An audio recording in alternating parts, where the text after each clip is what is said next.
שלום לכולם, ערב טוב, תודה שבאתם. דבק לשון יונק אל חיכו בצמא, עוללים שאלו לחם, פורס אין להם. מתוך מגילת איכה, פרק ד'. עוד יומיים יקראו יהודים ברחבי בתי הכנסת בארץ ובעולם את מגילת איכה, שמתארת את חורבן בית המקדש הראשון ואת ההרס והרעב שבאו בעקבותיו.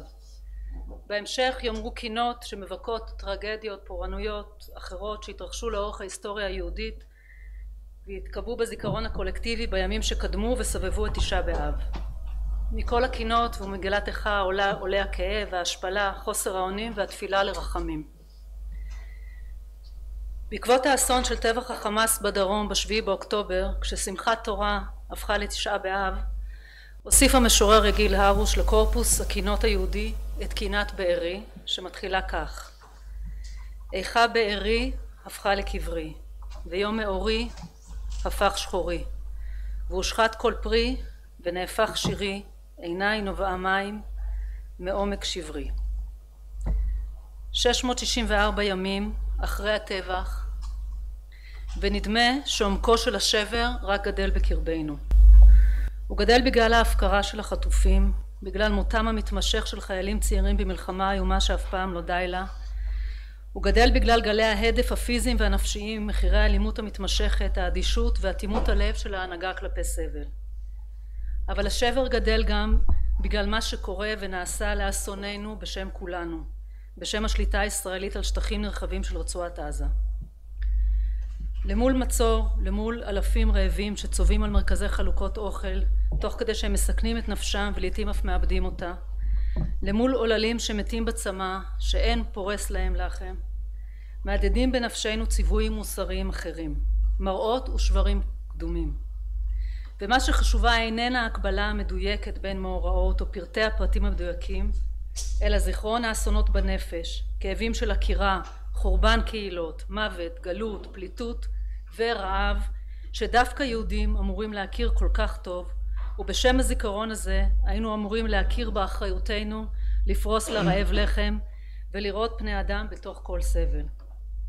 זיכרון תשעה באב, זיכרון חורבננו, אמור היה לכאורה לחסן אותנו מפני השחתת נפשנו, אבל לאסוננו, כפי שזיהה כבר פרימו לוי, לאלימות, כשנותנים לה ומעודדים אותה, יש דרכים להסתרק בתוך הנפש.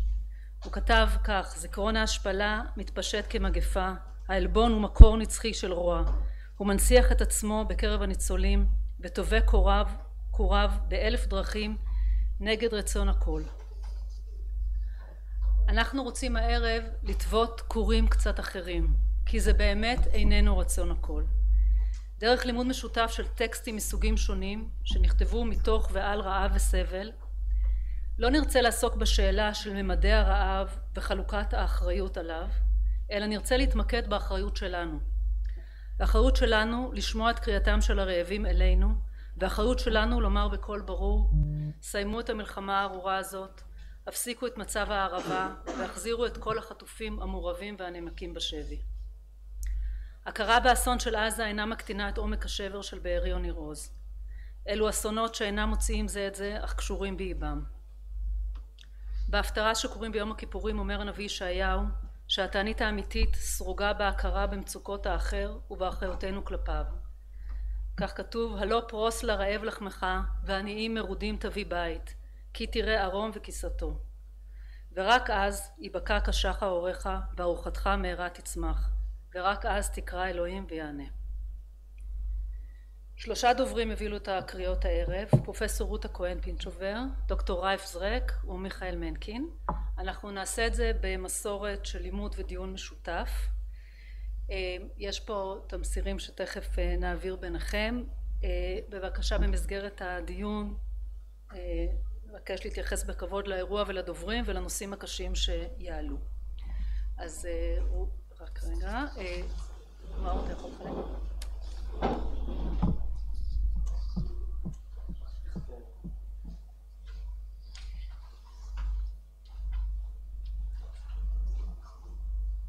אז כל אחד מהדוברת והדוברים ידברו כחצי שעה או ינחו דיון כחצי שעה, והטקסטים נמצאים כבר יימצאו אצלכם.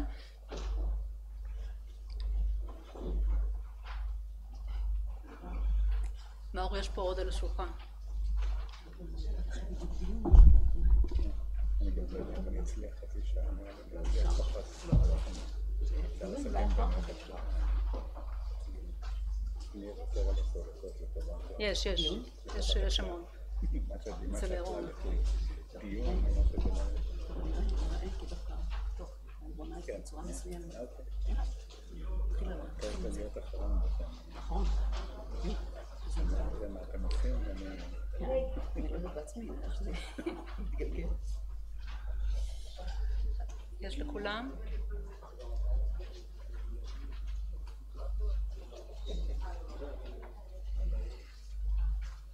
אז ראשונה אני מזמינה את פרופסור רות הכהן. רותי חוקרת... לא להציג אותך? אוקיי. זה לא, זה מעמד אחר. בבקשה. תודה רבה, תודה שהזמנתם אותי, ותודה בכלל על הארגון של האירוע הזה. כן. אז כפי שאמרתי, אני מודה שהזמנתם אותי ושארגנתם את האירוע הזה. בלב כבד אני מדברת כאן, ואני כך יותר מהצד של האחריות מאשר הצד של הרעב, למרות שגם הרעב יבוא לידי ביטוי. את ספר איוב נוהגות קהילות ישראל שישבו בארצות האסלאם לקרוא בתשעה באב. זו בחירה מעניינת לראות את צער האומה משתקף באסונו של היחיד. מה עוד שהשתרשה האמירה של המורה שאפילו לא נזכר בשמו, שאיוב לא היה ולא נברא, אלא משל היה. אז איוב כמשל לאסון העם. לטעמי איוב היה גם היה. או נכון, היו גם היו. וכל דור ודור ואיוביו בני כל אומה ודת. איוב שלא נודע מקום מגוריו, עוץ איזה מקום אגדתי ולא שיוכו הקבוצתי, הוא אדם הסובל סבל שאין בו הצדקה באשר הוא. ואף על פי כן אראה אותו כמעין משל, לא אפרט כמעט את הנמשל. כל אחת ואחד מכם יהיה עם הנמשל שלו. פה ושם אני ארמוז. נמשל אחד אני אביא לקראת סוף הדברים, הוא לקוח מספרו הנורא והנפלא, הזכרת כבר, של פרימו לוי, אם זה האדם, כפי שהוא נקרא בתרגום החדש המצוין של מרון רפופורט. יצא שהיום יום הולדתו של פרימו לוי. בן 106 שנים היה צריך להיות היום. 31 לשביעי 1919. בשלב מסוים אני גם מצביע על קשר מר בין מגילת איכה, שנקראת בכל קהילות ישראל ביום החורבן, לאיוב. איוב מעסיק אותי בשנים האחרונות, לכן אני מעיזה בכלל לדבר עליו בפני הקהל הזה. אתם ודאי זוכרים את אסונותיו של איוב, את השטן שמפתה את אלוהים לנסותו, ותסיתני לבולעו חינם, אומר אלוהים לשטן. כאדם שמסיתים אותו וניסת, אומר רבי יוחנן התנא הטבריאני מעורר ההשתאות שבעצמו ידע גורל איובי. אתם ודאי זוכרים את החבילה הראשונה של האסונות שאותם מלאכים שליחים, עוד זה מדבר וזה בא, מבשרים לו וזה אחר זה. שלושה מבשרים אודות הרכוש, והאחרון הנורא מכל על אודות מותם של בניו ובנותם, 10 כולם. אתם זוכרים את קבלת הדין הידועה, שחלק ממנה נאמר בלוויות יהודיות, אצל נוצרים אפילו יותר, וזה מתחיל במה שאנחנו לא אומרים, ארום יצאתי מבטן אמי וארום אשוב שמה. בהמשך. ואתם זוכרים את המכה השנייה, שהשטן בכבודו ובעצמו מכה בו, והיא השכין הרע.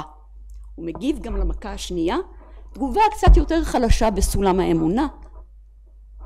את הטוב נקבל מאת אלוהים ואת הרע לא נקבל, מין טביה החולב כזה. ואז מגיעים הרעים, שלא מכירים אותו. כה שונו פניו, כה שונתה דמותו. הם בוכים, הם קוראים את בגדיהם המפוארים, לפי המסורת של התרגום ה-70 הם היו מלכים, הם זורקים עפר על ראשיהם השמיימה, ואז, ואתם יכולים להסתכל בטקסטים שלכם, בתמסירים, וישבו איתו לארץ 7 ימים ו7 לילות, ואין דובר אליו דבר, כי ראו כי גדל הכאב מאוד. איזו שתיקה. כמה הם מכבדים את כאבו, כמה הם איתו בסבלו, כל עוד הוא שותק, כל עוד הוא לא מערער על תפיסת עולמם. כשיעז לפתוח את פיו ולומר את דברו, הם ישנו את טעמם. ואיך הוא פותח את פיו? הוא לא מקלל את אלוהים כמו שהציע לו אשתו, במקום זה הוא מקלל את יומו, את יום הולדתו, את ליל הורתו. ומתוך השאלות הנוקבות האלה, המופנות כלפי מעלה, יש לכם את זה שם גם כן בפרק ג', הוא מתפרץ בשלב קצת יותר כן בפסוק י"א, למה לא מרחם אמות, מבטן יצאתי ואגבה, מדוע קידמוני ברכיים ומה שדיים כי עינק. והוא ממשיך כך בתוך הקינה המקוננת הזאת, ובשלב מסוים מוסיף ושואל עבור כל הסובלים באשר הם, למה ייתן לעמל אור וחיים למרי נפש המחכים למוות ואיננו, ויחפרו ממטמונים. אליפז, אחרי שאיוב גומר לדבר, הוא עוד יחסית רך בתגובה שלו, אבל קו ההגנה מתגבש כבר אצלו. אל תבלבל במוח איוב, אנחנו יודעים שאלוהים שופט צדק וגומל טוב לחסידיו. ואז הוא שואל אותו בפרק ד' י"ז, האנוש מאלוה יצדק, אם יעשהו הר גבר? כלומר, האם בכלל אפשר להיות לפני האלוהים צדיקים? איך אתה חושב לעצמך? וממשיך ואומר, ואחר כך בפרק ה', הנה אשרי אנוש יוכיחנו אלוה, ומוסר שדי אל תמאס. תשמח שאלוהים מייסר אותך. בסוף הכל יהיה טוב. ככה הוא מפרט בהמשך. מה טוב? איזה טוב יהיה? מה יכול להיות טוב עם אדמה חרוכה כזאת, חורבן של משפחה, הרס של ציוויליזציה? אורי שחר מעליי ועצמי חרא מחורב, כמו שהוא יגיד בפרק ל'. ואז בפרק ו', אחרי שאליפז גמר את שני הפרקים הארוכים שלו, שבו הרבה לומר, להוכיח בעצם את איוב, לו שכל ישקל כעסי, אומר איוב, והבתי במאזניים יישאו יחד. מצד אחד כעסי והבתי, ומצד השני חול ימים, מכל ימים הוא יכבד, על כן דבריי לעו. הדיבור שלי מתלעלע. הכעס שלו כבר לא רק על אלוהים, הוא גם ויותר על הרעים. הוא מגלה לאסונו הכפול והמכופל שאין לו חברים. ויגיד את זה בהמשך של אותו הפרק בצורה פואטית ביותר. אחי בגדו כמו נחל, כאפיק נחלים יעבור, ומפתח שם איזה קונסיט שלם כזה של האורחות תימה ושבע שבאים ומגיעים לנחל, שהם ציפו לו במקום הזה, והוא איננו, כי הנחל שינה את נתיבו למקום אחר. ואחרי שהוא מסיים את זה, הוא שואל בפסוק כ"ב, אחי אמרתי, הבו לי ומכוחכם שיחדו ועדי, ומלטוני מיד צער ומיד עריצים תפדוני, אני ביקשתי מכם שבכלל תעזרו לי ותעשו זה, לא ביקשתי מכם את כל זה. הורוני ואני אחריש, ומה שגיתי אבינו לי. מה נמרצו אמרי היושר, או מה הוכח מכם? ואז הוא אומר, אתם חושבים על הוכח, אתם תחשבו לרוח את המילים שלי? תחשבו שאני, אמרי נואש זה סתם רוח, זה סתם מילים? מה זו בעצם הבגידה הזאת? מה הוא רוצה מהם? הם הלכו כל הדרך אליו, קצוות כל הארץ. הם שתקו, הם זרקו עפר, הם קראו את הבגדים שלהם. בגרסה אחת מעניינת, הם סותמים את האף. כי איוב מאוד מסריח. נורא לא נעים להיות ליד אחד שיש לו סקאבייס, זה מה שיש לאיוב. את השם של המחלה הזאת שמענו בזמן האחרון. כשהוא אומר בפרק ז', לבש בשרי רימה וגוש עפר, אורי רגע וימאס, כן? זה המחלה הזאת של הרימות שישנם בתוך האור, וזה חוזר בתוך הפרק שוב, בתוך הספר שוב ושוב. אמי ואחותי רימה, אבי הוא השחת, ועוד. אז מה הוא רוצה מהם? הם רוצים בסך הכל לחזור הביתה בשלום, להמשיך לחשוב שהחיים הנוחים שלהם הם ההוכחה שאלוהים אוהב אותם ויהיה יותר טוב ועוד יותר טוב. את זה לא המציאו הפרוטסטנטים. כלומר, את ההוכחה הזאת שאם אתה מצליח והכל טוב, הסימן שאלוהים אוהב אותך. אז זה לא בא להם טוב, שבעצם הם יודעים שהוא צדיק, ירא אלוהים ושר מרע. לא רק אלוהים ידע את זה, כולם ידעו. אלוהים באמת אהב אותו עד כדי שהוא התפאר התפארות מסוכנת בפני השטן. ואז כך זה ממשיך בפרק ח', בלדד אן תמלל אלה ורוח כביר אמרי פיך. האל יהווה את משפט ועם שדי יהווה צדק. עוד איזה סוג של דברים שיש בהם לומר שכן, זה מצד אחר את אותו ארגומנט, אבל כן, האלוהים לא יהיה בית משפט. ואם בניך חטאו לו וישלחם ביד פשעם, הם כנראה חטאו, לכן הם נגמרו כולם. אז זה בסופו של דבר, שוב, ראשיתך מצער, אחריתך ישגה מאוד. אז יש כאן רגע מכונן מאוד בדברי ימי המקרא, שנוגע לאמונה העתיקה הזאת שמלווה את מרבית הספרים של המקרא, רגע שבו בעצם הכל מתמוטט.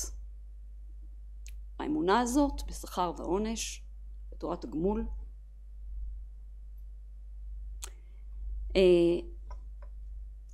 לא, איוב לא מרפא. הוא יודע שלכל היותר יש לו איזה שהן עבירות קלות, לא פשעים, לא חטאים גדולים. ואז הוא שוב יאמר דברים בפרק י', אני צד הדלג הזה כדי שנגיע לדברים היותר, שאני רוצה להגיע לפרימו לוי, אתם יכולים אחר כך לראות. העדפה של מוות על חיים מן הסוג הזה, גם את זה אנחנו קצת שמענו לאחרונה. צופר לא יותר טוב, בפרק י"א, החקר אלוה תמצא, אם עד תכלית שדי תמצא, דרכי האל נסתרות. אלה שאומרים את זה בעצם לא חושבים כך באמת, כי הם ניהלו את הפנקסים של אלוהים שלהם. ועכשיו אומר איוב במלוא המודרניות של אמרתו, אמנם כי אתם עם, ועמכם תמות חוכמה. ובפרק ט"ז, שמעתי כאלה רבות מנחמי עמל כולכם. האיש הזה, חרף כל מה שהוא אמר, הוא לא בפוסט טראומה, הוא חושב צלול. הוא מודע לעצמו כמו שאף גיבור במקרא לא מודע לעצמו. הוא זוכר בדיוק. כל העינוי הזה עם הרעים חוזר שוב ושוב 3 פעמים.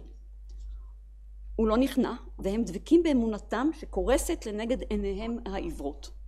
נורא קשה לעמוד מול הלחץ הזה של 3 שתוקפים אותך ללא הרף. פרק י"ט, שהוא פרק מפתח בספר, עד אנה תוגיון נפשי ותדכאוני במילים, זה 10 פעמים תחלימוני, לא תבושו, תהקרו לי, תתנכרו לי. ואחרי שהוא ממשיך ואומר בפסוקים הבאים, באורי ובבשרי דווקא עצמי ואצמלתה באור שיניי, מה שנשאר לי זה רק האור, הבשר, על גוף מעונה. חונוני, חונוני, אתם רעי, כי יד אלוה נעה גאה בי. למה תרדפוני כמו אלו מבשרי לא תסברו? מי ייתן אפוא ויכתבון מילי, מי ייתן בספר ויוחקו. הם שלא מקשיבים, הם שלא חוננים אותו, הם שרק מחלימים אותו. מה שהוא מבקש שלפחות יהיה מישהו שיכתוב את העינויים שלו בספר, שייתן לזה איזשהו הד, איזושהי עדות הדברים האלה שהוא אומר, שהוא עובר.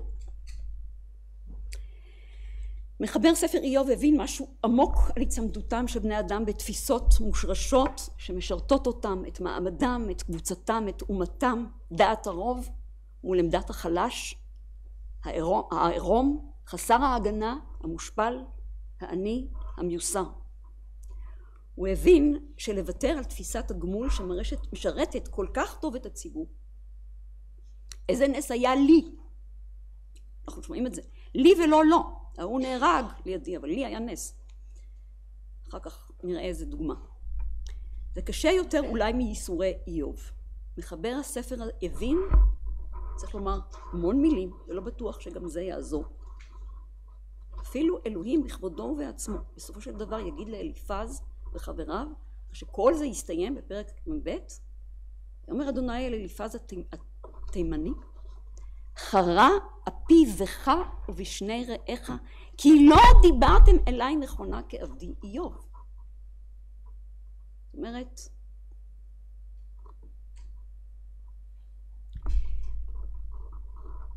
הם לאורך כל הדרך עושים את מה שקרא סארטר, כן, הם בעצם ב-bad faith, אין אמת בדבריהם, אין אמת בלבבם.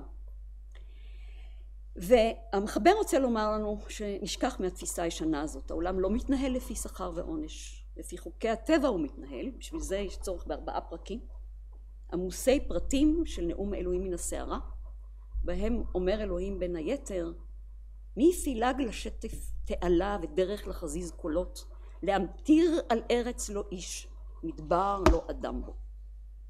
בני אדם יכולים להשתמש בחוקי הטבע לטוב ולרע, לצרכים המגונים שלהם, או מתוך תפיסה שיש עוד אנשים בעולמם. כלומר, מתוך תפיסה מוסרית. זו כל התורה כולה. חוקר תנ"ך, מתתיהו צבת, אמר, בתוך ההקשר הזה, הוא מפתח את הרעיון הזה באופן רחב, The book of Job, a supreme expression of religious faith, presents the purest moral theory in the Bible.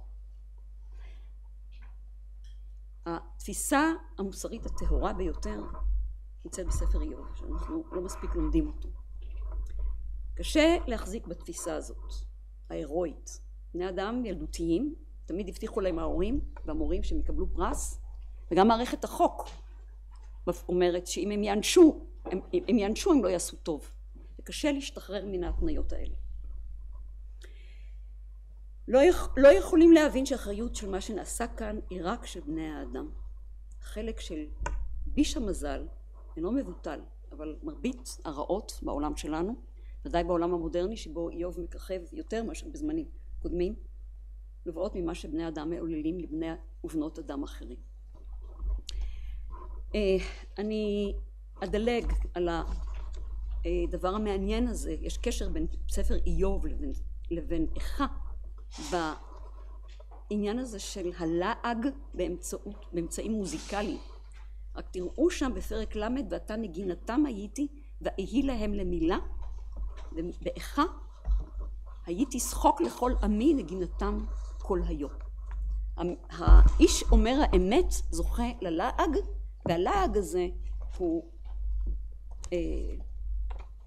הוא לעג שאפשר, פשוט שרים שירי לעג אחרי האיש הזה הידוע החולי, האיש המושפל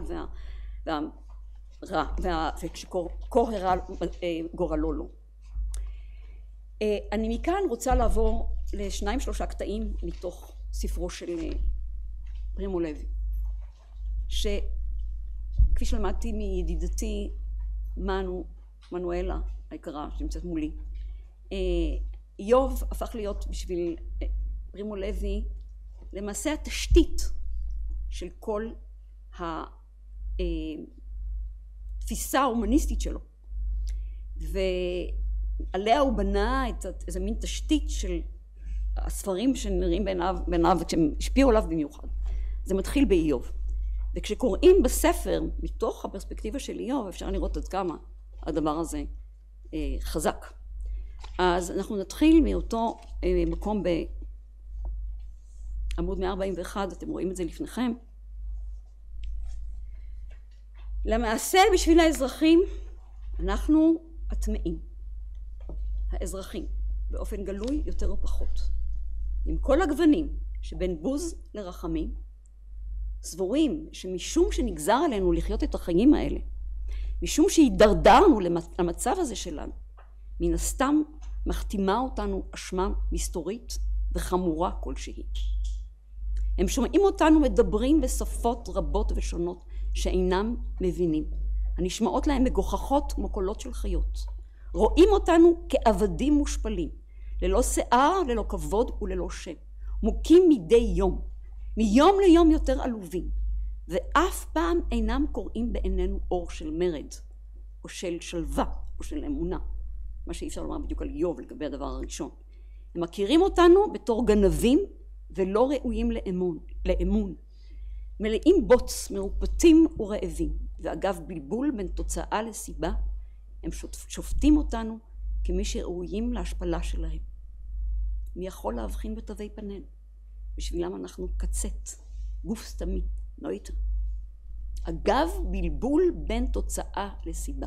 זאת אומרת, אם התוצאה היא כפי שאתם נראים, סיבה שזה מגיע לכם שתהיו כך. ככה זה עובד ההיגיון הזה של ראה איוב. אני עוברת מפה לקטע הבא, שמתאר, וזה בסופו של תהליך סלקציה שמתרחש בצריף שלהם, וכל אחד מקרצף שם בסוף, אחרי שכבר ידוע מי לחיים ומי למוות, או מי לחיים של עוד קצת זמן ומי למוות בעוד 3 ימים. כל אחד מקרצף בתשומת לב את תחתית המסטינג בכף שלו. זה בעמוד 150 שאתם רואים. כדי לתלות את נטפי המערק האחרונים. ונולד קרקוש מתכתי מצלצל, שפירושו שהיום מסתיים. לאט לאט משתלטת הדממה, ואז מהדרגש שלי הנמצא בקומה השלישית, רואים ושומעים את קון הזקן, מתפלל בקול רם עם הברט לראשו, תוך טלטול חזה ובעוז. קון מודה לאלוהים על שלא בחרו בו. קון חסר בינה, האם אינו רואה בדרגה שלידו את בפו היווני שהוא בן 20 ומחרתיים ילך לגז, ועלה יודע והוא שרוע על גבו ונועץ את מבטו בנורה מבלי לומר דבר וכבר מבלי לחשוב דבר? האם קון אינו יודע שבפעם הבאה יבוא תורו? האם קון אינו מבין שמה שקרה היום הוא תועבה אשר שום תפילה מרצה, שום מחילה, שום כפרה של האשמים, בקיצור שום דבר שבכוחו שבן אנוש לעשות לא יוכל לרפא לעולם? אילו הייתי אלוהים, הייתי יורק ארצה את תפילתו של קון. אתם לא דיברתם מכוחה כעבדי איוב, זה בערך אותו דבר. עוד 2 קטעים ועוד משהו לסיום בסוף. משהו על המוזיקה במחנה, שהיא קצת כמו הצלילים ששמעה איוב ושמעה ירמיהו מכל המלעיגים עליו. זה אין לכם פה, אני קוראת את זה. מן הקאבה לא נשמעה המוזיקה היטב. קאבה זה איפה שהיה, כן, הקרנקנבאום, שם הוא מין בית חולים כזה. הלמות התוף והמצלתיים מגיעה בהתמדה מונוטונית, אבל הפרזות המוזיקליות נהרגות ברצף הזה רק מדי פעם, על פי גחמת הרוח. אנחנו מביטים זה בזה מן המיטות שלנו, כי כולנו מרגישים שהמוזיקה הזאת גהנומית. ואחר כך זה ממשיך והוא אומר, כן, המוטיבים ספורים, לא יותר מתריסר, אותם מוטיבים כל יום, בבוקר ובערב, מרשים ופזמונים פופולריים העיקרים לליבו של כל גרמני. הם נחרטו עמוק בראשנו, הם הדבר האחרון שנשכח מהלאגר, הם הקולות של הלאגר, הביטוי החושי של הטירוף הגיאומטרי שלו, של הנחישות של האחרים, למחוק אותנו תחילה כבני אדם, כדי להרוג אותנו אחר כך באיטיות. לצערנו, גם בבתי הסוהר הישראלי משתמשים במוזיקה כדי לענות בני אדם. הדבר האחרון מפרימו לוי, שיש לכם שם, הוא במיוחד חשוב, וזה מה שיש לו לומר, אחרי שהוא שומע, לא שומע, איזה מין שריקה כזאת של רכבת, וכביכול חצי חולם, חצי הוזה, שהוא מוטל שמה והרכבת לא מגיעה. ואז לא ברור לו, ערות, חלום, הנה עומדת אחותי, וכמה חברים לא מזוהים שלי, ואנשים רבים אחרים, כולם עומדים ומאזינים לי. אני מספר להם בדיוק על הדבר הזה, על השריקה בעלת 3 הטונים שקודם הוא שמע, על המיטה הקשה, על השכן שלי שאני רוצה להזיז, אבל מפחד להעיר אותו כי הוא חזק ממנו. אני מספר בהרחבה גם על הרעב שלה, על בדיקת הכינים, על הקאפו שחבט באף שלי, ואז שלח אותי לשטוף את עצמי כי ירד לי דם.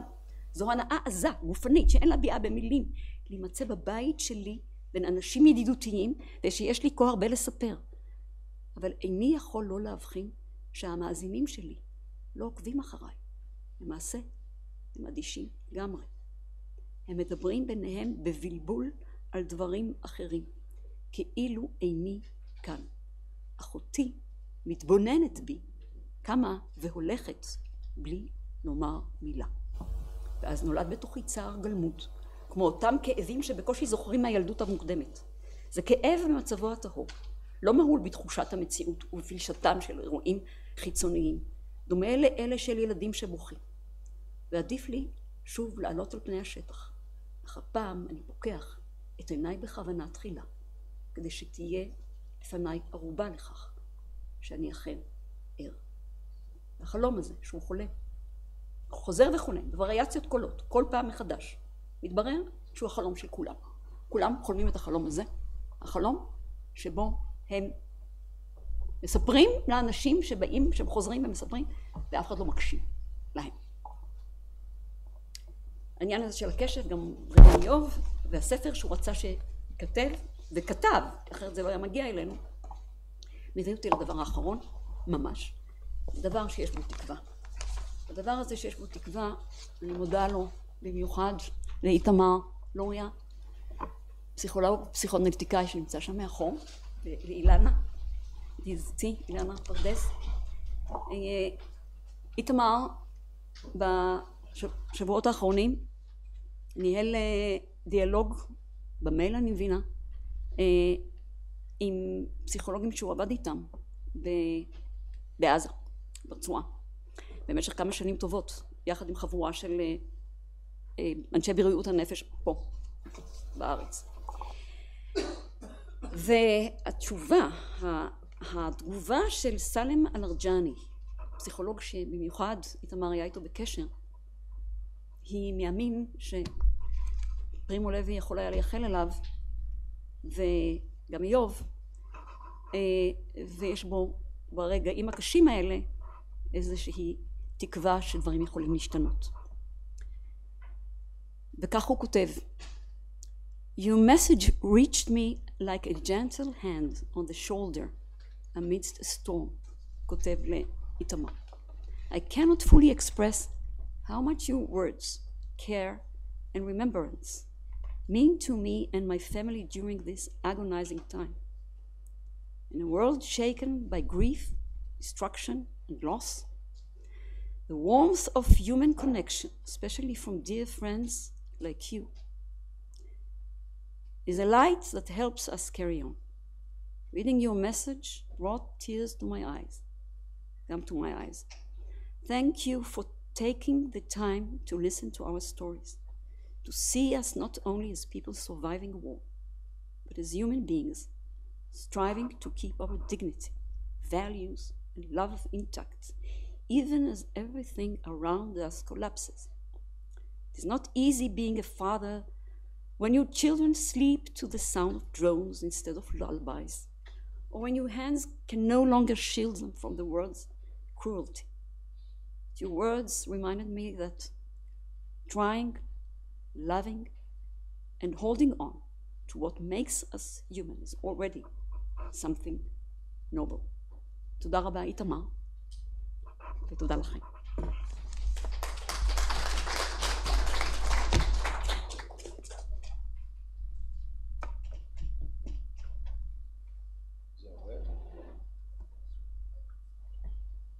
עכשיו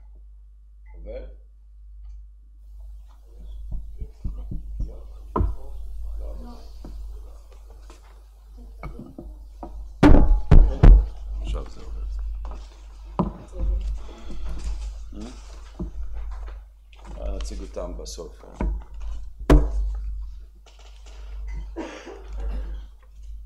ערב טוב. המלאכה שלי היא הרבה יותר קלה והרבה פחות מקורית. כל מה שאני מתכוון לעשות זה להביא את הקולות של עזה לחדר הזה. אז במקום אולי שנדבר על האחר, שהאחר ידבר אלינו, זה כל הכוונה. אז אני פשוט אקריא כמה שירים בפניכם. حيدر الغزالي. Every time I leave the house, I bid him farewell, for I may not come back. Dressed up fancy to go out and about, you would find me looking elegant and ready to step out. Advertisement if you saw me during the war. I don't love you, death. I love life and everything blue, but my fate is always sealed by you. I'm sick, a sick person who loves a city that can give me only the chance to die the way I want to. Poem number 2 by Naim al-Hassan, titled I Wake Up to Tidy Up the City. A woman who fills her pockets with sand to secure the stakes to the ground and patch the holes for her homeland. A woman who gathers just enough salt to heal wounds. Only she knows the quiver of cold, the warmth of melancholy, and the disappointment of bread. I don't have a wall so I can ask war to please come in and sit down. It's just me and the tent, and a war that's dying every day as it performs its dance. Let us rest, my friend, before winter comes. Life is cramped. A decapitated fish tries to escape a sealed can of sardines wrapped in dark melancholy, and gloomy is the market.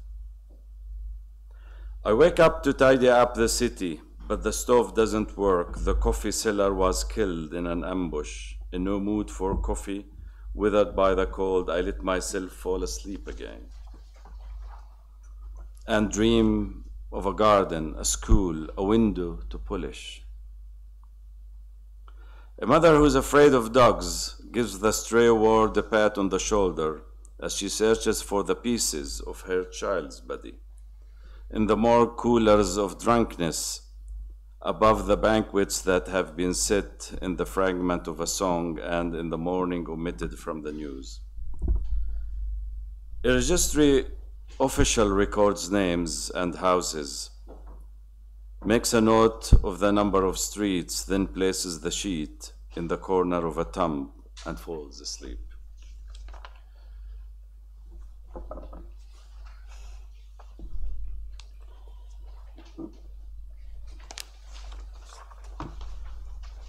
On Hunger and Thirst by Yusuf al-Qidra.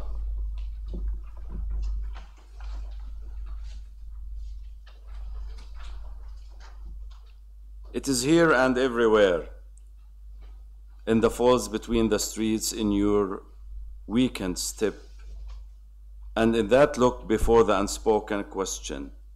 This is hunger. Hunger is not a beast, but a stranger knocking at your door, sits at your table, and impartially shares the air with you. I see it in the eyes of lurking stones, in the fatuous chirping of birds, and in the reflection of my shadow on the bare wall, as though I were a ghost. Digging an escape route under the skin, a song without a melody is hunger, a dance in the utter void, poetry written by a body whose tongue is tied. The tender, fragile body of worn-out canvas in its skin, slight-arched strips, swaying with every rustle of the wind. The wind asks no permission. It penetrates everywhere, opens the door unto an infinite void, snatches the warmth of the moment, leaving behind a trembling silence. A tent is not a home. It is but a promise of waiting. And every uprising of the wind reminds you that you are nothing but passerby on a land that doesn't bear your name. Then comes the rain, heavy like an ancient fit of melancholy, banging on the tent's roof to test its resistance. It creeps inside, drawing a map of water spot on a soil that never dries up. The wind shakes the tent curdles that rain, and the rain washes everything except the memory of those who live inside. So that how the tent stands upright to testify the fragility is nothing but other face of resistance. The next song is a song by Anthony Alessandrini, who's an author living in Brooklyn. And this song is written to Rifat Al-Arir. And Rifat Al-Arir, himself a Palestinian poet from Gaza, very young poet, who wrote a poem few days before he was killed on November 1st, 2023. And this is sort of a conversation with him. And I'll ask Neri to play us the original poem written by Rifat Al-Arir. It's a very short one, and this is, then you can understand this poem. If I Must Die by Rifat Al-Arir, November the 1st, 2023. If I must die, you must live to tell my story, to sell my things, to buy a piece of cloth and some strings. Make it white with a long tail, so that a child somewhere in Gaza, while looking heaven in the eye, awaiting his dad who left in a blaze and bid no one farewell, not even to his flesh, not even to himself, sees the kite, my kite you made, flying up above, and thinks for a moment an angel is there, bringing back love. If I must die, let it bring hope. Let it be a tale. Thank you, Neri. Hole in the World for Rifat Al-Arir. On the day you were murdered, I did many of the things you would have done if you were alive. Woke up, kissed my daughter, went to work, taught a few curious souls a little about reading a poem, then read the news in which your name appeared without you there anymore. Your assassin were thorough. On the day you were murdered, I was not. I came home and read to my daughter and made her supper. Whatever your killers could have accused you of, being a poet, being a teacher, being a lover of the word, and a hater of those killers by the numbers, that's me too. But I'm here where the bombs began their journey, not there where they found their final home. Therefore, I'm alive while you are not. Poems, I tell the students, are made of simple things yoked together to make the unimaginable exist, a new thing previously unthinkable. On the day you were no more, I wanted to be able to hold my daughter in my arms and to tell her a story. I didn't want to speak of your children missing you forever. I didn't want to tell her we never met and never will. Where in this poem, where in this word does the word genocide go? If I must die, you wrote, let it be, let it bring hope, let it be a tale. I write this poem and it makes nothing happen. Nevertheless, the hole in the world where you still should be is real. Those left behind to labor with words, let us make some poems to fit the form of your absence. And then we skip few poems and I read the last poem by Nasser Rabah.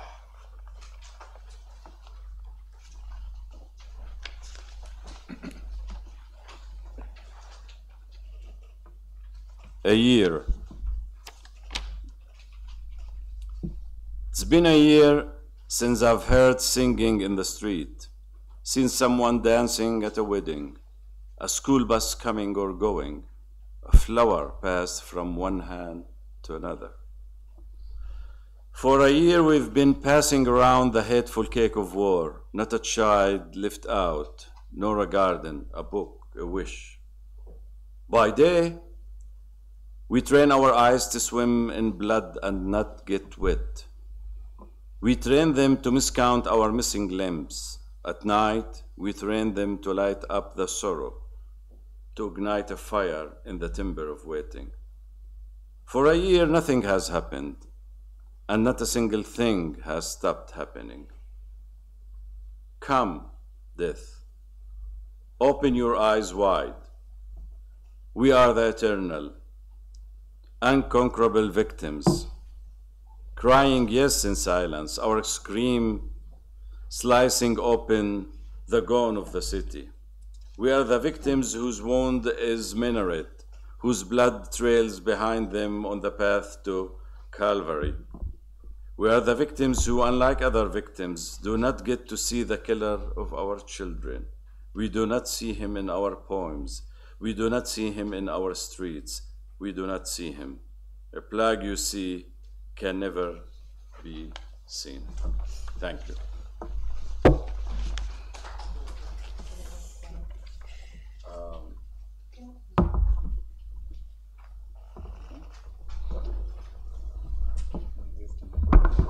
כן, עובד. האמת היא שאני עשיתי לעצמי קצת עין הרע, לחשתי לרות לפני שהתחלנו שאיזה כיף שאני אחרון, שאני אוכל להקשיב למה שאתם אומרים ואני יודע מה אני צריך להגיד, והאמת היא שאני באתי לפה מבולבל ואני עכשיו קצת יותר ואני אשתף אתכם קצת בבלבול הזה. אז הטקסטים שאנחנו נקרא הם אולי המשך של דברים שנאמרו עד כה, אבל מתוך ניסיון חצי כושל שלי או 3/4 כושל לנסות לחשוב מה אני עושה, שזו שאלה אולי מראש קצת יהירה, אבל אני חושב שהשאלה שאולי הכי מעסיקה אותי, מעצבנת אותי, מייאשת אותי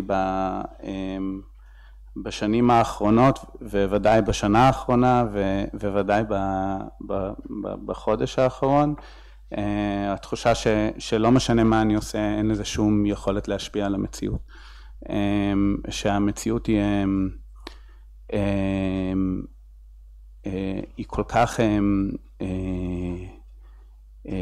עצובה וקשה ומרתיחה, ואני לא מצליח להתמודד מולה או לתקן אותה. והנושא שדיברנו, שכאילו קיבלנו בכותרת, היה על רעב והערבה והאחריות, ואני מנסה באמת להתמודד עם שלושת הדברים האלה ביחד. דיברת מקודם על תפיסות מוסר, ובסופו של דבר מוסר שואל את השאלה, מה החובות שלי בפעולה אל מול האנשים סביבי, ועל זה אני קצת רוצה לקרוא. אני אומר שביום ראשון עד שלישי היה שביתה של ועדת המעקב, שביתת רעב, או צום, והלכנו לשם קבוצה מהשמאל האמוני, וממילא אנחנו עסוקים בצום, הלכנו ביום שני כמדומני, אז כבר צמתי את היום הזה.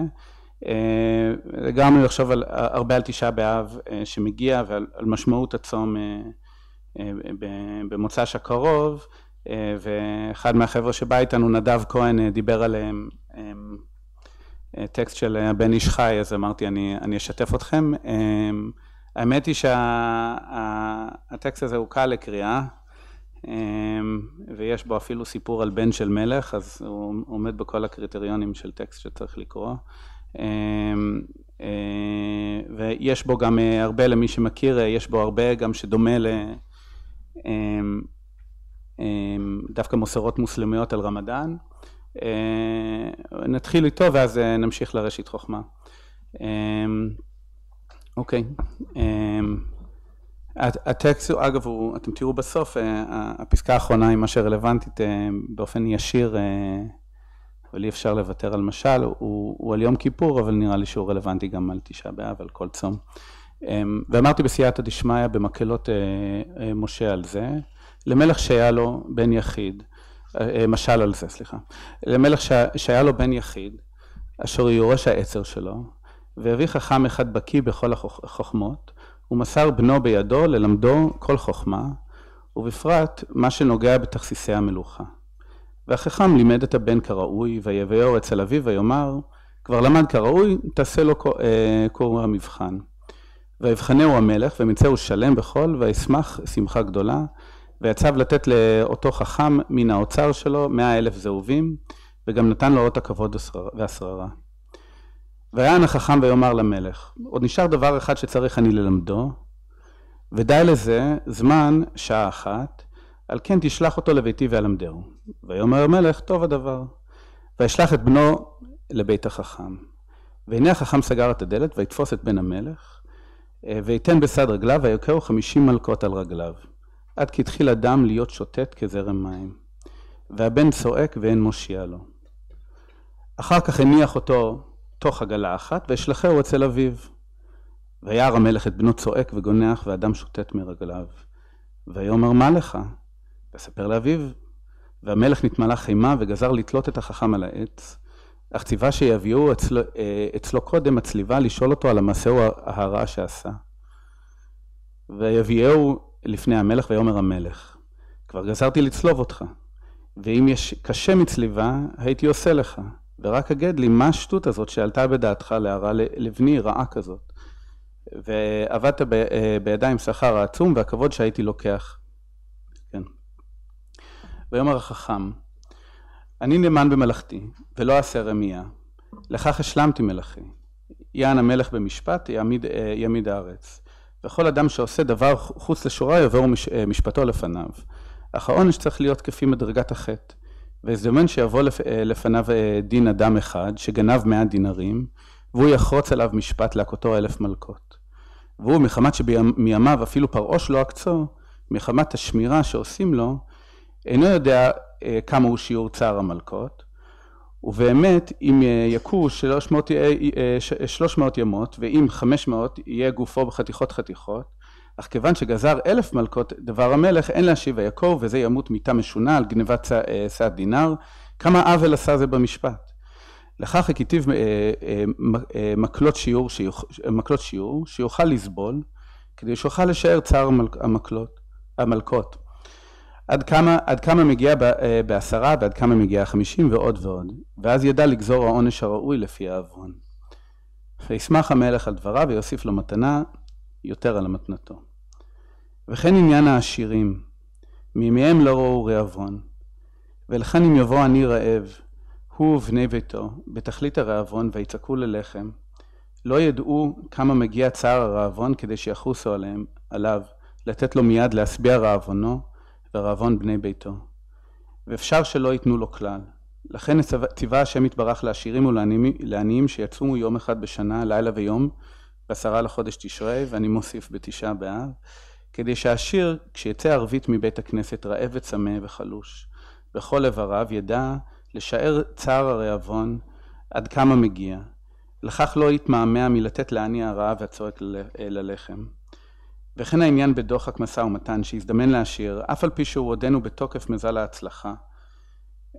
עם כל זה יזמין לו הקדוש ברוך הוא דוחק זה, כדי שידע ויצייר בדעתו צער הדוחק, עד כמה מגיע ויתעזר לעשות גמילות חסדים, להלוות לחברו בשעת דוחקו. הרעב, אני לא מכיר יותר מדי מסורות כאלה יהודיות, דווקא של הרעבה עצמית או צום, כדי להבין את הרעב של האחר. אני מרגיש בדיונים, בוויכוחים, סביב אנשים שונים וסביב קהילות שונות, סביב המצב של הרעב בעזה, שיש 4 טענות שמושלכות לעברך. הדבר הראשון זה שאין רעב בעזה, הדבר השני זה שיש רעב בעזה, אבל הוא לא באשמתנו, והדבר השלישי זה שיש רעב בעזה והוא כן באשמתנו, אבל אנחנו לא יכולים לעשות שום דבר אחר אלא להרעיב, והדבר הרביעי זה שיש רעב בעזה והוא כן באשמתנו ואנחנו יכולים לעשות משהו כדי לעצור את זה, אבל זה הדבר שמגיע לצד השני. ואני חושב שבכל השיח הזה יש מעט מאוד מחשבה על הסבל של הרעב, שכבר כתוב שהוא גרוע יותר ממוות, ואולי, ועוד מעט אני נקרא עוד משהו בנושא, אבל אז אני אגיד את מה שמבלבל אותי, אולי העניין של להיות רעב, כדי להרגיש לפחות את הרעב, נותן מקום לעצור ממה שהרבה פעמים קוראים קונטקסט, אבל מתכוונים להצדקה של במה אנחנו מדברים. הקטע השני הוא קטע מאוד קצר מטקסט מאוד ארוך של הראשית חוכמה. הראשית חוכמה, אליהו דוידש, הוא חי בארץ לפני 400 שנה בערך, קבור בחברון, ועסוק הרבה ברעב. 300 קבלי צפת. עסוק הרבה ברעב כחזרה בתשובה, ואני רוצה לקרוא את הפסקה הראשונה ואת הפסקה האחרונה. אחר שבפרק הקודם ביארנו הצורך לבעל התשובה בייסורין לתאר עוונותיו, ראינו לסמוך לו פרק זה בביאור עניין הצום, שהוא מצטרך לבעל התשובה. וכמו שנתבהר על ידי הנביא יואל, שובו אליי בכל לבבכם ובצום ובבכי ובמספד. והקדים הפסוק בכל לבבכם, ויש בו אתנח, ואחר כך אמר ובצום ובבכי ובמספד, והכוונה כי עיקר הכל קודם אל הצום ובבכי הוא להיות התשובה מלב ונפש. והצום, אני בפסקה האחרונה, מצטרך אל השווא, כי באכילה הלב מתגאה ויבוא למרוד, וכמו שהעתקנו בשער הקדושה בפרק ט"ו, שאין אדם מורד אלא מתוך אכילה ושתייה, כאומרו ואכלת ושבעת ישמרו לכם פן יפתה לבבכם, וישב העם לאכול ושתו ויקומו לצחוק, וכיוצא הרבה, מה? לצחק, כן. כיוצא הרבה, ובעיקר התענית הוא ההכנעה. כמו שאמר דוד המלך במזמור התשובה, זבחה אלוהים רוח נשברה. זבחה אלוהים רוח נשברה. אומר אני חושב שהראשית חוכמה אומר פה משהו שהוא counter intuitive לשיח העכשווי, שאנחנו מתחנכים שהפשיעה באה מהחוסר, מי שרעב גונב, והראשית חוכמה טוען שהפשיעה באה מהשובע. דבר שדומה במובן מסוים אולי לבן איש חי על חוסר ראיית הסבל של מי שאין לו. ולכן הרעב הכרחי כדי שיהיה לנו קצת פחות, כדי לאפשר לפחות חטאים. אומר שהתסכול שלי כרגע משני הטקסטים האלה, היא שהם לא עונים לי על השאלה, שהטקסטים האלה הם אולי מסבירים לנו את הצורך בהכשרת הגוף לפעולה המוסרית, אך הם לא נותנים את התשובה למהי הפעולה. כלומר, פעולת הרעב היא פעולה שאנחנו שמים על עצמנו, היא פעולה שאולי הכרחית כדי להבין את הרעב סביבנו, ודאי חוסר ההבלה שלנו נובע מסובה ועודף כוח, אך עדיין אנחנו נשארים בשאלה של מה עושים. כי לצום זה להכשיר את עצמנו לעשייה ולא עשייה ממש. אולי. אין לי תשובה, כמו שפתחתי, אבל אני כאן רוצה להציע אולי התחלה, גם לסוף דבריי, ויש דיון, אז שאני לאחרונה, בימים האחרונים מאוד קשה לי עם הדרישה שלא יהיה רעב, כי נראית לי דרישה כל כך נמוכה, ואז גם תמיד באים לאנשים דתיים ואומרים להם, יש לכם איזה פסוק על זה שאסור להרעיב, וקודם כל זה די low bar, כמו שאומרים, ואין הרבה פסוקים שאסור להרעיב. יש פסוקים שאסור להרוג, יש הרבה הבנה של רעב כגרוע ממוות, אבל אין הרבה הוראות שאסור להרעיב.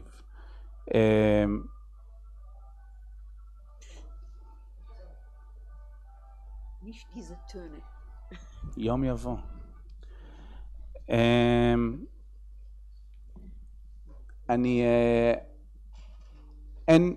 אין הרבה, אני גם אומר יותר מזה שהדרישה שלא יהיה רעב היא דרישה שיכולה גם להיות מאוד ליברטריאנית, היא מאוד מרחיקה את הצורך שלנו להיות בדינמיקה מול האנשים שאנחנו מריבים, וגם במובן הזה שכמו סובלנות, במובן הזה שאתה, הבן אדם השני הוא נסבל בעיניך, אבל לא הרבה מעבר לזה, אבל גם יכול להביא למה שכבר קיים מאוד, וזה הרעיון שהם מאכילים במינימום ההכרחי כדי שהצד השני ישרוד.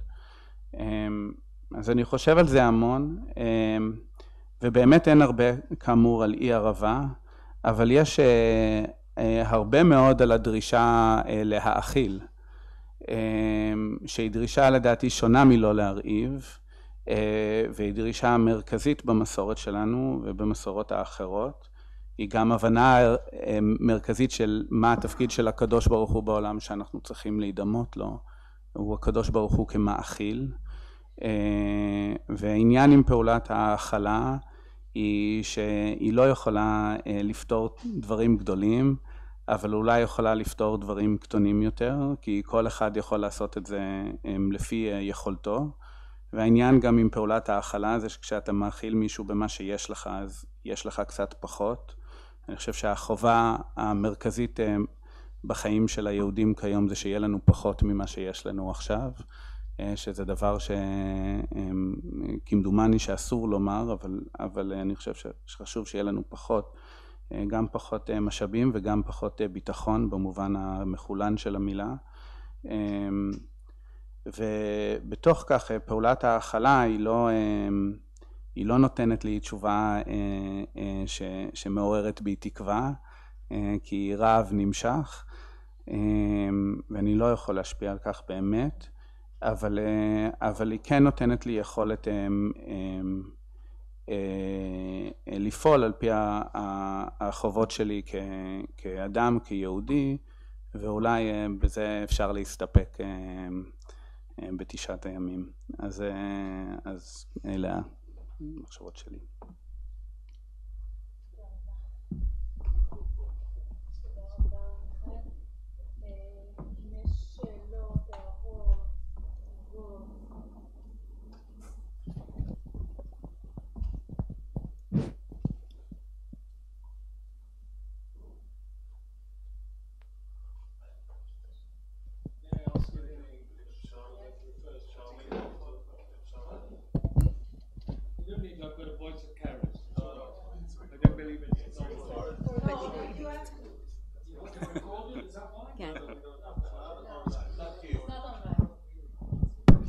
Anyway, here we are. I should like to ask, sorry, I didn't catch your name, but and I can't read the board from here because I'm short-sighted.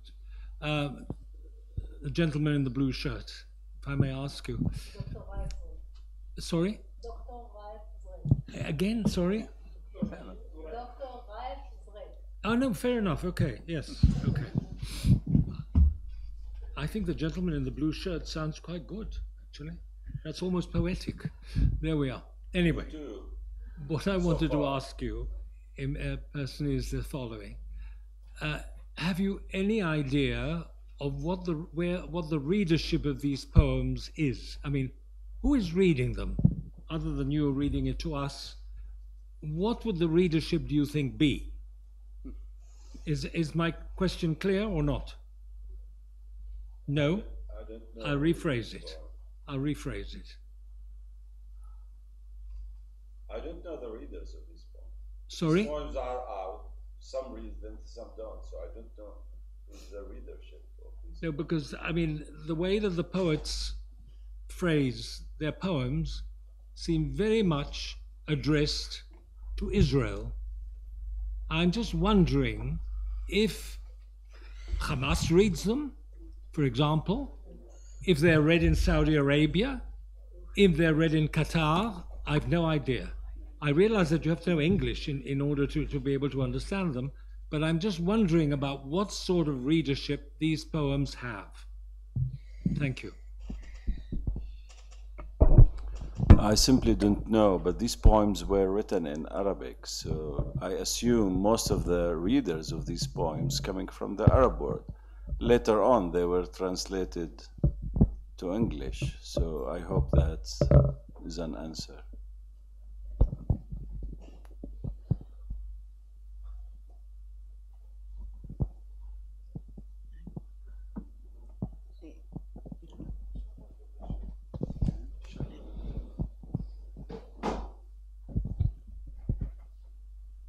It's not really a question. למה אני באנגלית?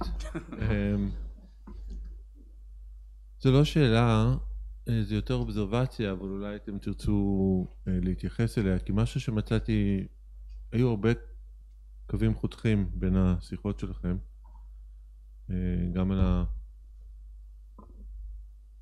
היחסים האלה בין פוליטיקה, מוסר, דת, אתיקה, אבל רציתי להסב את תשומת הלב, לפחות מה שמשך את תשומת הלב שלי זה על השאלה, על הפער הזה שנמצא בשלושת הדברים בין מי שסובל או מי שמת ומי שנשאר ומי שנמצא מחוץ למעגל של הסבל.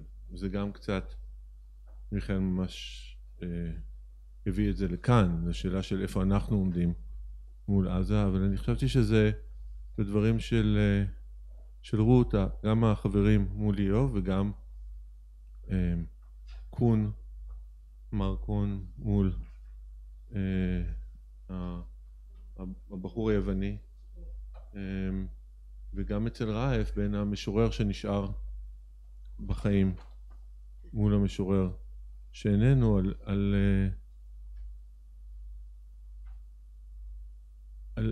על מה עושים מאלה שנמצאים מחוץ למעגל של הסבל, מה האפשרויות, איזה אפשרויות הן קבילות ואיזה אפשרויות הן הרות אסון או הרות גורל ביחס לדבר הזה, אז ככה לקשור בין הדברים.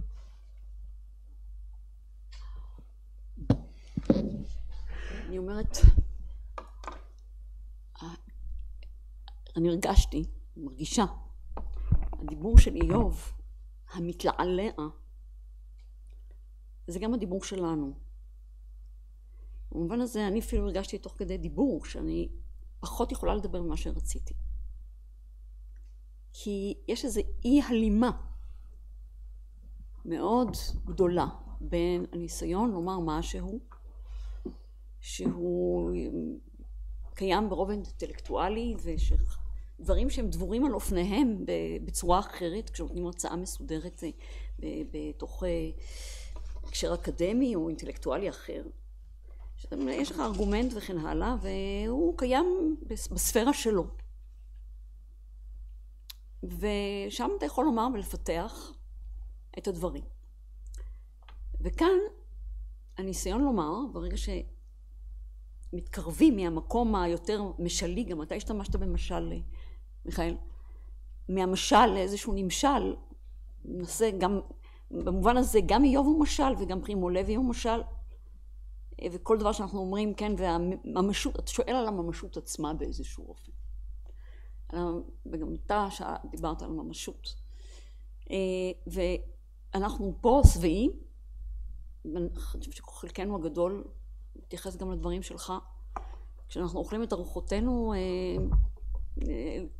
קשה לנו לפעמים קצת לבלוע. אנחנו נמצאים במקום שהדיבורים עצמם הם בגדר, לא אומר חטא, אבל הם תמיד לא יתאימו. מעצם טבעם הם לא יתאימו. והמצב הזה, זאת אומרת, במובן הזה אתה צודק, הדבר היחידי שאפשר זה בעצם זה מעשים, ומצד שני יש כן צורך במילים. גם איוב צריך המון מילים בשביל לומר את מה שהוא אומר. והמילים הם באמת למי שנשאר. כי מי שנשאר הוא לא רק מדבר לעצמו. הוא גם צריך להנכיח את אלה שכבר לא נמצאים, כמו שעשה המשורר, פעמיים, גם בזה שהוא קרא את השיר, וגם בזה שהוא חיבר שיר על השיר, אז פעמיים מנכיח.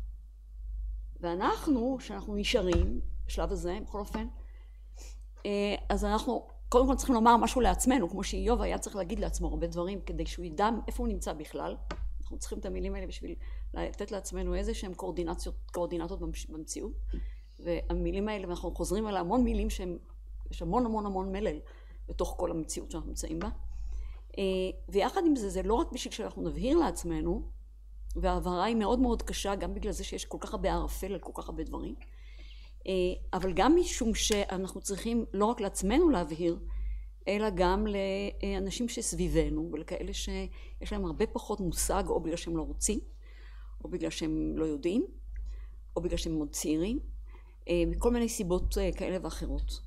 ובמובן הזה שזה שאנחנו נשארים, משאיר אותנו, כמו את פרימו לוי להבדיל, אני לא משווה את עצמנו, אבל זה מה שהוא ניסה לעשות כל חייו, מאותו רגע שהוא יצא משם. הוא דיבר כל הזמן על אושוויץ, זה מה שהוא עשה. זה בהרבה מאוד וריאציות שונות. ויחד עם זה הוא חי חיים מלאים. אז השאלה הזאת, איך אנחנו ממשיכים כאן, ומה אנחנו ומה יהיה איתנו לנוכח זה, ומה יקרה עוד, ולאן אנחנו עוד נתגלגל, ואם בכלל היו לנו מילים לומר, להסביר את מה שקורה. לא יודעת, זה המקום הזה שבו אנחנו מגמגמים, זה מה שאני אומרת, אני בעצמי הרגשתי את עצמי, לא מצליחה לומר. ואולי טוב שזה כך, שההרצאה היא לא סדורה, כי אי אפשר להיות סדורים במצב הזה, ומצד שני כן צריך להגיד דברים ברורים. דברים ברורים במישור הוודאי הפוליטי, והמישור של ההתנהלות עצמה, של האופן שבו הדברים נעשים, אבל במובן הקצת יותר מוסרי ופוליטי עמוק, אנחנו לא יודעים. במובן הזה אני כל כך שותפה לתחושה, למצוקה הזאת שאתה מדבר עליה. וכאדם שיותר מבוגר, גם יותר קשה לי, כי האמצעים שלי הם יותר מוגבלים. זה אני יכולה לומר באופן אוקיי.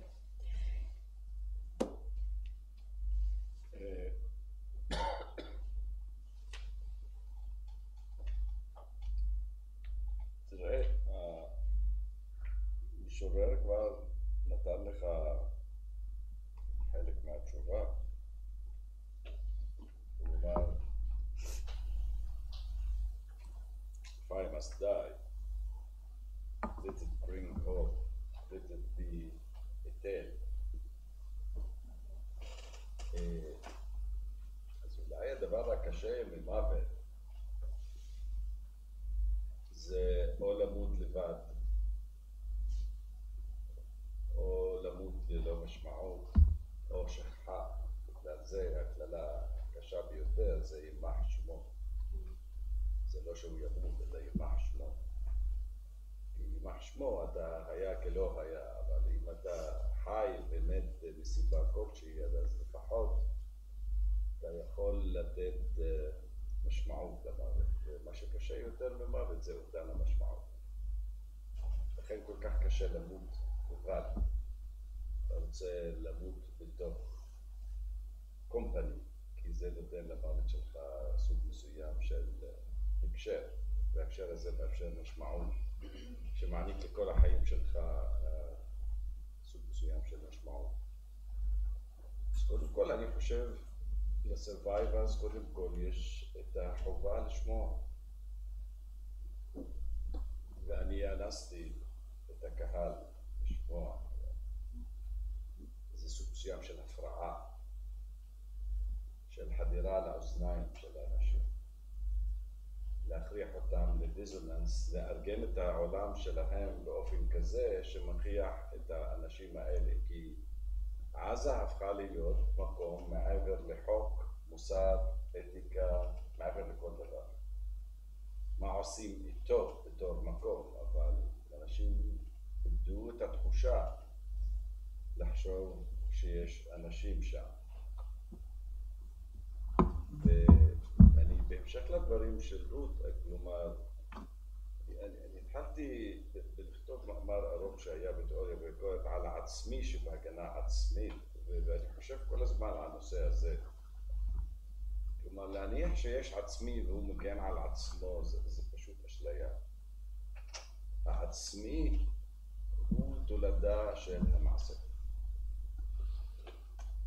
אנחנו לא שיש לנו עצמי אונתולוגי שאנחנו יודעים מה הוא ומוגדר והוא שלם והכל, ועכשיו אנחנו רוצים להגן על עצמנו.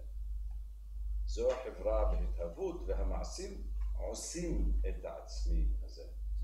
והעצמי הזה מתגלגל בלי להתייעץ איתך שי או אבישי, אם אתם כבר שניכם.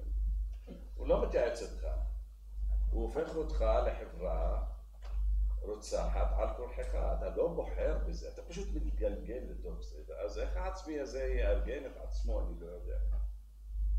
זה משימה קשה.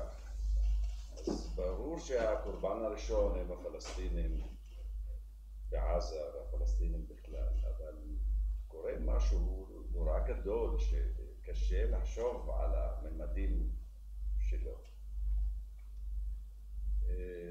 ואפשר להמשיך עד לצורך, אבל אני אעצור.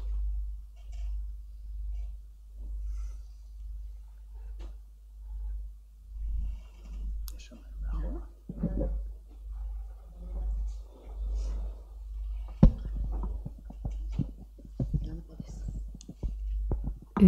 תודה לכולכם, זה באמת היה מאוד חזק. המילים שלכם בהחלט הגיעו. והזעקה של איוב למילים, של המשוררים הפלסטינים למילים, אני חושבת שהזעקה הזאת נשמעה כאן מאוד חזק. אני רוצה לחזור לאיוב, כי אחד הדברים שעניינו אותי לאחרונה לגבי איוב, הם מאוד מתקשרים לדברים של רות. כלומר, למה הטקסט האוניברסלי ביותר במקרא הוא דווקא טקסט שעוסק בסבל אנושי? כלומר, הפכו אותו למשל לעם וכל מיני דברים אחרים, אבל בעצם איוב הוא לא עברי. עוץ, זה לא בארץ המובטחת. אז אני חושבת שזה אחד הדברים שאולי יכולים לשמש כאיזשהו בסיס לקריאה, דווקא עכשיו אל מול תשעה באב, לחשוב על חורבן אוניברסלי, על האנושיות שמחברת בין אנשים. כלומר, במובנים האלה, אני חוזרת גם לדברים של סלים.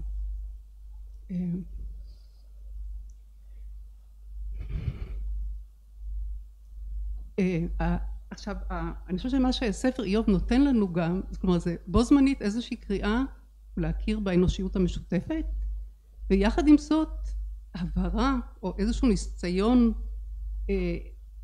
לחדד את הסוגיה של אלה שאינם מסוגלים להקשיב ולהאזין, כלומר במובן זה של הרעים. אבל הספר נותן את שני הדברים, גם קריאה להאמין באנושיות משותפת ולראות את זה כנקודת מוצא להבנה של הסבל האנושי. הסבל האנושי הוא לא סבל של עם אחד או של אדם אחד, אחד הדברים המרשימים אולי ביותר בספר איוב, אולי זה איזשהו מודל, וזה מתקשר גם לדברים שלך מיכאל, שמתוך הסבל האישי שלו הוא מבין את הסבל של אחרים, שהוא לא האדם היחידי שסובל ללא שום הצדקה. אז אני איכשהו מצאתי שבספר איוב יש איזשהם קישורים לשלוש ההרצאות ולכל הטקסטים שהבאתם כאן, שהיו כל כך עשירים ומרשימים. אז זהו, תודה. אולי אני אגיד משהו על זה. תודה רבה אילנה. רק אגיד משהו, שהשאלה הזאת היא שאלה באמת ראויה נורא. למה הספר הכי אוניברסלי עוסק בסבל ולא בדברים אחרים. למרות שאת עסקת גם בשיר השירים. בשיר השירים זה גם, יש שם אמנם זה מאוד קשור לגיאוגרפיה של ארץ ישראל, במובן הזה זה הרבה יותר מקומי מאשר איוב. אבל לא מדברת עכשיו על הצד האלגורי, אלא כפי שהוא. בכל זאת, אני חושבת שזה בגלל שזה הבסיס למוסר. הבסיס למוסר הוא הסבל של האדם האחר. זה הבסיס. ולכן העניין של הרעב שדיברת עליו, שאתה צריך להרעיב את עצמך כדי להבין מה זה הסבל של מישהו אחר. אין דרך אחרת להבין מוסר ללא הבנה שהאנשים שמסביבנו הם נמצאים בכל מיני מצוקות שונות, ושצריך לראות אותם, וצריך להרגיש אותם, וצריך להבין אותם, ולא צריך לשפוט אותם, וצריך להבין אותם מתוך מקומם שלהם וכן הלאה. אז במובן הזה, אם באמת יש בסיס למוסר בתוך המקרא, זה מהמקום הזה.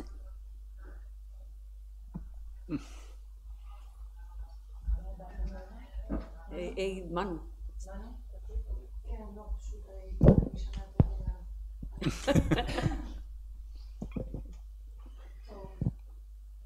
אני רוצה לדבר, אבל אני אומרת שמעבר לספר של ספר איוב, זה לא רק על הסבל, זה על כך שאיוב הוא לא מוכן לקבל את הדין של אלוהים, כי הוא טוען את הצדק שלו, שהוא לא עשה כלום. אז זה לא רק איזה סוג של סבל משותף שאנחנו יכולים להבין את האחר או לראות את האחר. אני חושבת שכמו שאמרת קודם לגבי המילים, אחד מהבעיות זה בדיוק העודפות המילים במובנים מסוימים. ואני רוצה לומר גם משהו שמתייחס למה שמיכאל אמר. יש את הנטייה למהר לנסות, כדי לא לחוות את האי-נוחות שעליה דיבר רייף, למצוא איזה סוג של מבנה אפיסטמולוגי שמאפשר לנו לתת תשובה אם זה רב induced, אם זה רב כי אנחנו צמים, אם זה רב שמלמד אותנו משהו. הבעיה זה שיש אנשים שמעורבים על ידינו בעזה. זו הבעיה. אחר כך מול הבעיה הזאת אנחנו יכולים למצוא הרבה מאוד תשובות, הרבה מאוד הסברים, אבל אי אפשר להתחמק בקלות על העניין הזה של למצוא תשובה בטקסטים. אני אומרת את זה, זה לא ביקורת, אני פשוט מבינה, כי אני בדיוק במקום שלא להחזיק מעמד מול הרעבה הזאת, ולנסות לתת לה תשובה. אני חושבת שזה באמת קצת מה שפרימו לוי קורא כאשר קון הוא מתפלל לאלוהים, כי הוא עושה את הפעולה הזאת מכיוון שהוא אומר לו תודה שאתה השארת אותי בחיים. ואז הוא אומר דבר מאוד חזק אבל מאוד נכון, שאלוהים הוא היה צריך לעשות את זה עכשיו. באמת לירוק את כל התפילות שמגיעות מכל מקום לרצפה. כי אין סיבה על הערבה הזאת. גם אם אנחנו מוצאים איזה סוג של היגיון שרוצה, אין סיבה. וזה לא כמותית ולא קשור על כמה ואיפה. גם אם היו רק 100 אנשים, רק אם היה ילד אחד, זה היה ילד יותר מדי. אז לי יש בעיה במהירות הזאת למצוא תשובה. זה אני לא יכולה לסבור. בגלל זה אולי אני לא בן אדם כל כך מאמין, אבל אני לא סובלת את זה. באמת, זה אפילו מכעיס אותי מאוד. אז אני הייתי אומרת, ואתי אילסום היא כותבת ביומן שלה, כאשר יש את הנסיעה מאושוויץ לווסטנבורג, שאומרת, אני לא מבינה את היהודים. הם מדברים כאילו שהאסון הוא מאחוריהם, והיהודים לא מבינים שהם עדיין לא פגשו את האסון האמיתי. זו התחושה שלי, שעדיין אנחנו לא באמת פגשנו את מה שאנחנו היינו אמורים לפגוש, סליחה. אפשר להגיב? אפשר להגיב? איך שתרצי. תוצאה.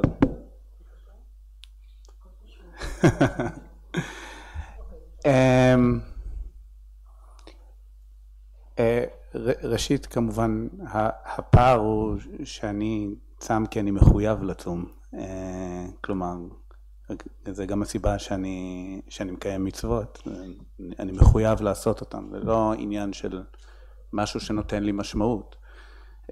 אם זה נותן לי משמעות זה בנפיט טוב, אבל לפחות לפי תפיסתי זה ברמה, וזה מחלוקת כמובן שקיימת עוד לפני אפילו שאמרתי את הדברים האלה ושאת אמרת את הדברים שלך. אבל כן חשוב לי לכנס את המשמעות במקום הראוי לו, והוא מקום משני להכנעה שלי אל הקדוש ברוך הוא. אז זה אולי בצד הדברים. אבל כן אומר משהו לגבי שאין סיבה להרעבה.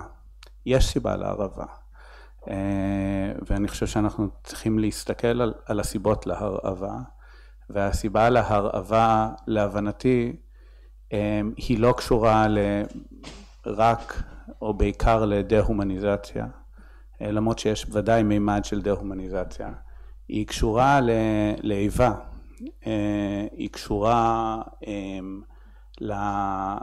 לפחד הישראלי להיהרג ולתפיסה המחולנת של ביטחון שהזכרתי מקודם, והוא שאנחנו יכולים על ידי הכרעת והכנעת אויבינו באופן אינסופי להיות בטוחים במובן הזה של secure. והסיבה שאני אומר מחולן זה כי אם היינו אומרים ליהודים לפני 300 שנה מה זה ביטחון, הם לא היו אומרים security, הם היו אומרים faith. וזה אומר שדווקא אתה משחרר מהיכולת שלך לשלוט בכל מה שמסביבך. והתפיסה של היכולת שלנו לשלוט בכל תפיסתנו, בכל עולמנו, היא תפיסה של הרג מוחלט של מי שלא אנחנו. וזה לא מהבית מדרש שלי, התפיסה הזאת. התפיסה של התחושה הזאת שאם אנחנו רק יכולים, שקודם כל שמי שלא אנחנו הוא האויב שלנו. ומעבר לכך שמישהו הוא האויב שלנו, אנחנו יכולים, קודם כל הוא האויב האינסופי שלנו, כן?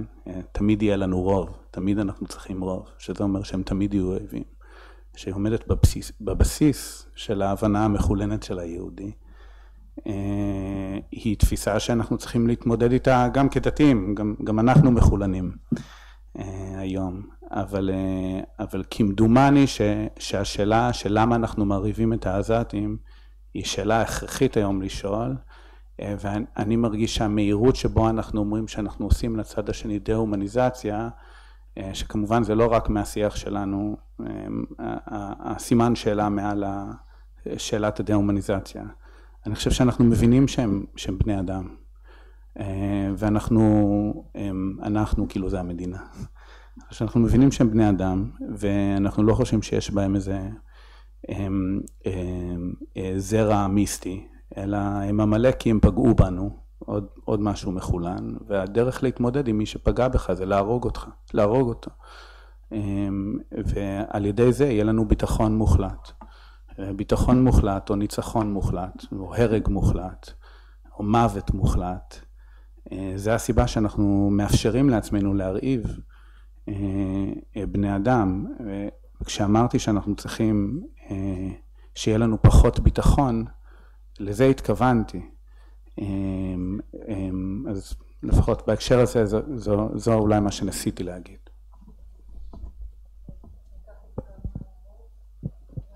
אני רוצה להתייחס לאחותו של פרימו לוי, משום שאני מרגישה בהרבה מובנים שאני אחותו מהחלום, שלא עוקבת אחריו, לא עוקבת אחרי מה שהוא מספר לה, היא אדישה לגמרי. במובנים מסוימים אני מרגישה, הוא עומד פה על משהו מאוד יסודי באנושיות שלנו, אנחנו מדברים בינינו על דברים אחרים, כאילו שהוא לא נמצא, כאילו אני כאן. אחותי מתבוננת בי, קמה והולכת בלי לומר מילה. אבל מה שקורה פה הערב, והטקסט שקראת בסופו של דבר מתוך התכתבות של איתמר עם קולגה בעזה, אני חושבת שזאת התשובה לפרימו לוי ואחותו. כלומר, להיות האחות שמאזינה, האחות שכותבת, האחות שעונים לה, ורואים לפי התשובה שאחותו של פרימו לוי מקבלת מאותו פסיכולוג עזתי שמתרחב ליבו של אותו אדם. במובן מסוים מה שאנחנו עושים פה זאת פנייה, אנחנו מדברים, כן, למילים יש כוח. אנחנו מפנים את המילים האלה למי שנמצא מעבר לגדר הזאת והם שומעים אותנו. אני מקווה.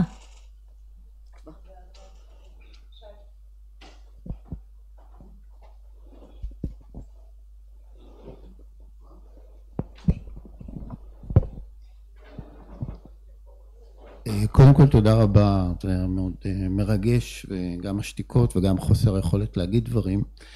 אבל אני חושב שדווקא כל הדברים שדוברו פה, כמו העניין של להרגיש רעב, או לקרוא את הדברים של המשורר המת, הם הדברים המשמעותיים, כי בסופו של דבר החוויה שלנו, בייחוד אחרי 7 באוקטובר, חוויה מאוד חזקה של נקמה, ושל אובדן היכולת להזדהות עם הצד האחר, זאת אומרת להבין בעצם את החוויה שהוא חווה. ואם זה החוויה של הרעב, או אם זה החוויה של הבית ההרוס, או אם זה החוויה של הילד המת, או הילד שלך שגובע ברעב. ואני חושב שכרגע קורה כן איזה מהלך, שגם הדברים נחשפים יותר ויותר בעיתונות הישראלית ובעולם, ואנשים יכולים, למרות אותו רגש נקמה, או רגש תחושה של 7 באוקטובר, לחוות איזה משהו באיזה רמה אישית, כי אני חושב שרק אחרי שאתה חווה את זה ברמה האישית, כמו שאמא שלי תמיד הייתה אומרת, והיא לא בכך הייתה, זאת אומרת, היא לא הייתה פולניה, הייתה אומרת, היה לה משפט מפתח כזה, השבע לא מרגיש את הרעב. והשבע לא מרגיש את הרעב, זה באמת אתה לא מרגיש את המצב כשהילד שלך מת חלילה, או גובע ברעב, או כשהבית שלך נהרס. ואנחנו כן מרגישים את זה, כאילו, זאת אומרת, הרגשנו את זה כשטיל נופל על תל אביב, אנשים ביתם נהרס, והנה אנחנו עושים אין סוף בתים, 70% מעזה כאילו הרוסה, ואנחנו כאילו חושבים שזה נראה לנו הדבר הכי, ועושים את זה כבר המון זמן, 2 עוד מעט. אז המהלכים של להתחיל להפנים ולחוות ולהרגיש ולחשוף, הם מאוד משמעותיים. אני חושב שזה גם מה שקורה כרגע בעולם, לכן פתאום ישראל כאילו מקבלת המון זפטות, היכולת להבין מה קורה בעזה, ומה אנשים חשים שם, ולחוש את אותו דבר של אובדן בית, ילד, חיים, וחיים שהם בעצם לא חיים. אז אני חושב שהמהלכים שנעשים פה הם מאוד משמעותיים, וכאילו הם באמת צריכים להתרחב. אז תודה רבה.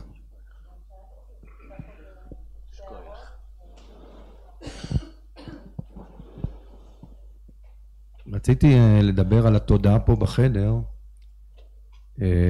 אנחנו הרי חיים בתוך טירוף. כשאתה פותח טלוויזיה ואתה רואה כתבה על הערבה בעזה, וישר אחרי זה מופיע פרומו על המסעדה הכי טובה שיש, וכל מיני תחרויות על אוכל, ואז אתה שוב פעם חוזר למה שקורה בעזה, ואז אתה נע ונד בין הדברים האלה.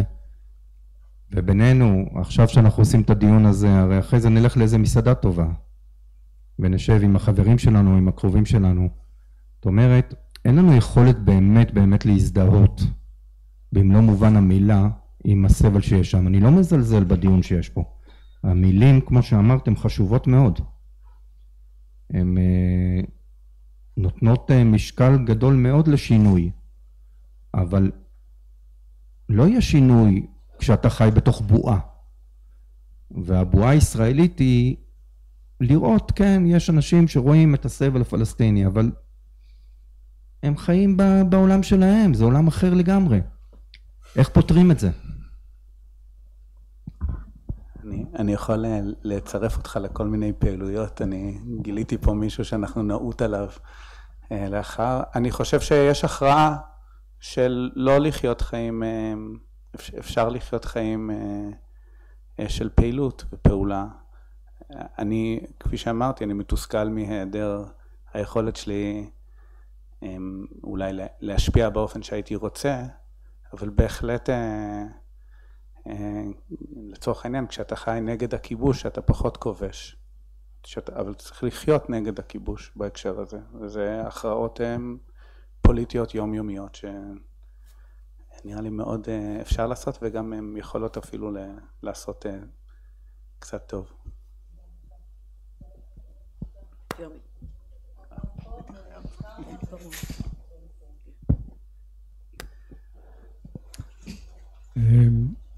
אני מודה לפאנל שקרב אותי לטקסטים חשובים, במיוחד לאיוב. אני רציתי להציע לקהל להיות שותף איתי במשהו מאוד מיוחד שאני מרגיש שאני לא יכול לעשות בעצמי. יש לי ידידה, מכרה, בעזה, היא מורה לחינוך הרך. פגשתי אותה לפני 8 שנים, וכל פעם שאני פותח את הפייסבוק ואני רואה שהיא שמה שם משהו, אז אני חוגג את זה שהיא עדיין בחיים. ומדי פעם אנחנו מחליפים מילה, לפעמים בכתב, לפעמים בוויסמייל, ולמי שאין לו מישהו בעזה, אולי יש אנשים פה שלא מכירים מישהו, אני אשמח לשתף את הקשר, או שתביאו לי כתובת ואני אשלח את זה אליה, לפטמה. אני מרגיש שאני צריך את השותפות הזאת, משום שאני לא יודע מה להגיד לה. כן, אני בתור ישראלי שרואה את הסבל, שומע את הסבל, את החיים שלה בין חיים ומוות, של משפחה והכל, והקהילה. ואולי אם זה מדבר עליכם, אז אני אשמח שתהיו שותפים, תכירו בן אדם.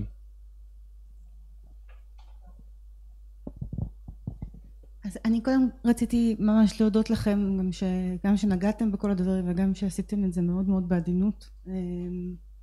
זה מאוד ראוי להערכה בעיניי. ואני חשבתי על זה, כלומר דווקא בגלל העדינות שלכם ובגלל הדברים שגם לא הבאתם פנימה, זה פתח לי איזשהו מרחב לחשוב אולי על עוד משהו.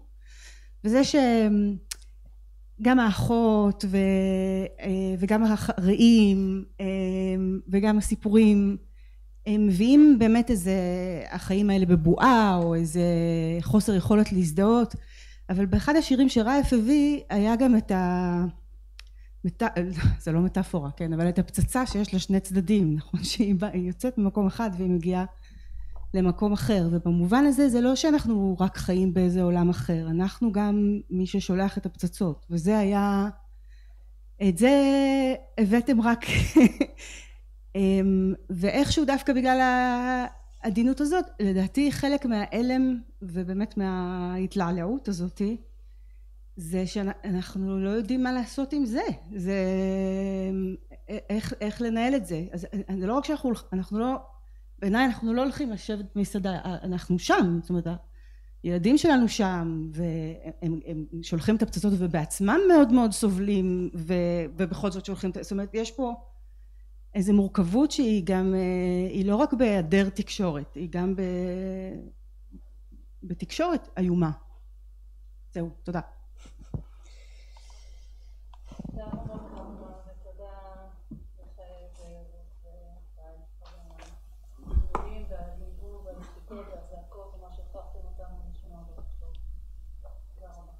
תודה שיזמתם את זה.